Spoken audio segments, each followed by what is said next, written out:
બહુ જ મસ્ત એકદમ રિફ્રેશિંગ કાકડીનું શરબત બનાવતા શીખીશું. હા ફ્રેન્ડ્સ, અહીંયા કાકડીનું શરબત બનાવતા શીખવીશ. એના માટે હવે અહીંયા ગ્રીન કલરની એકદમ લીલી જે કાકડી આવે છે, આની અંદર પાણી વધારે પ્રમાણમાં હોય છે, તો આપણે આ કાકડીનો ઉપયોગ કરવાનો છે. તો અહીંયા કાકડી લઈ લીધેલી છે અને હવે મિક્સર જાર લઈ લઈશું અને હવે આપણે કાકડી સુધારી અને આની અંદર ઉમેરી દઈશું. કાકડીની છાલ અહીંયા ફ્રેન્ડ્સ કાઢવાની નથી. છાલમાં ખૂબ જ પ્રમાણમાં પ્રોટીન રહેલું હોય છે, એટલે છાલ સાથે જ આપણે કાકડી બ્લેન્ડ કરવાની છે. આ શરબત ટેસ્ટમાં ગજબ લાગે છે અને ગરમી માટે બેસ્ટ ઓપ્શન છે. તો શેફ એસટીસ કિચનમાં બહુ જ મસ્ત આજે રેસિપી બને છે. હવે આની અંદર ફુદીનાના 8-10 પાન ઉમેરી દઈશું અને સાથે સાથે અહીંયા સિંધવ મીઠું ઉમેરી દઈશું. બહુ જ મસ્ત ટેસ્ટમાં લાગશે. સિંધવ મીઠું ઉમેરાઈ જાય એટલે 1 ચમચી જેટલી આપણે આની અંદર ખાંડ ઉમેરી દઈશું.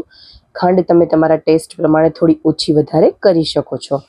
ખાંડ ઉમેરાઈ જાય એટલે લાસ્ટમાં આપણે આની અંદર અડધું લીંબુ ઉમેરી દઈએ અને ખૂબ જ ઓછા પ્રમાણમાં આપણે આની અંદર પાણી ઉમેરીશું, કારણ કે આપણે પ્યુરી ફોર્મમાં જ આને રાખવાનું છે, પછી લાસ્ટમાં પાણી અંદર ઉમેરવાનું છે.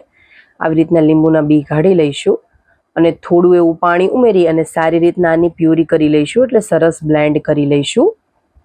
તો બહુ જ મસ્ત રિફ્રેશિંગ એવું કાકડીનું શરબત તમે કોઈ દિવસ પીધું છે કે નહીં એ કોમેન્ટ બોક્સમાં જરૂરથી જણાવજો, ને પીધું હોય તો પણ કોમેન્ટ કરીને જરૂરથી જણાવજો.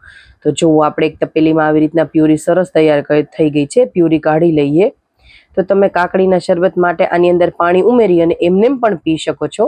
અને અહીંયા બીજી મેથડ છે કે તમે એને ગાળી પણ શકો છો. તો એકદમ સરસ ઠંડુ પાણી આપણે મિક્સર જારમાં ઉમેરી દઈએ અને હવે આ તપેલીની અંદર ઉમેરી દઈશું અને હવે આપણે ગ્લાસમાં આને કાકડીના શરબતને સરસ મજાનું ગાળી લઈશું. એકદમ મસ્ત ગ્રીન કલર આવ્યો છે ને બહુ જ મસ્ત અને હેલ્ધી રેસિપી છે. તો બહારના ઠંડા પીણા પીએ એના કરતાં આવું ઘરે જ કંઈક સરસ બનાવીને પીએ, જે આપણી હેલ્થ માટે પણ ખૂબ જ સારું છે. તો હવે ગ્લાસમાં આપણે આવી રીતના મોટી ગળણી લઈ અને ગાળી લઈશું અને એકદમ મસ્ત બનીને તૈયાર છે આપણું કાકડીનું શરબત. અને એમાં થોડા આપણે બરફના ટુકડા પણ ઉમેરી દઈશું. જો આવી રીતના મોટી ગળણીથી લઈને ગાળવાનું છે.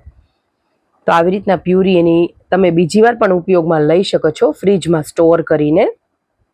તો પ્યુરી પણ આપણે આવી રીતના કાઢી લઈશું.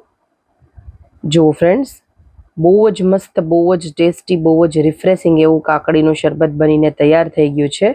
હવે આપણે ગ્લાસમાં ઉમેરી દઈએ શરબત. તો એકદમ મસ્ત આજની રેસિપી બનીને તૈયાર થઈ ગઈ છે. રેસિપી જરા પણ સારી લાગે, રેસિપીમાંથી કંઈક શીખવા મળે તો વિડીયોને લાઇક કરજો. નવા છો તો ચેનલ મારી સબસ્ક્રાઈબ કરી દેજો. આવા વિડીયો હું આ ચેનલ ઉપર મૂકતી જ રહું છું.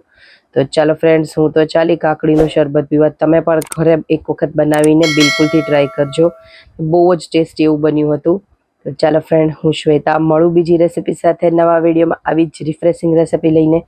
ત્યાં સુધી ફ્રેન્ડ્સ આવજો. આભાર અને ચેનલ સબસ્ક્રાઈબ કરી રાખજો.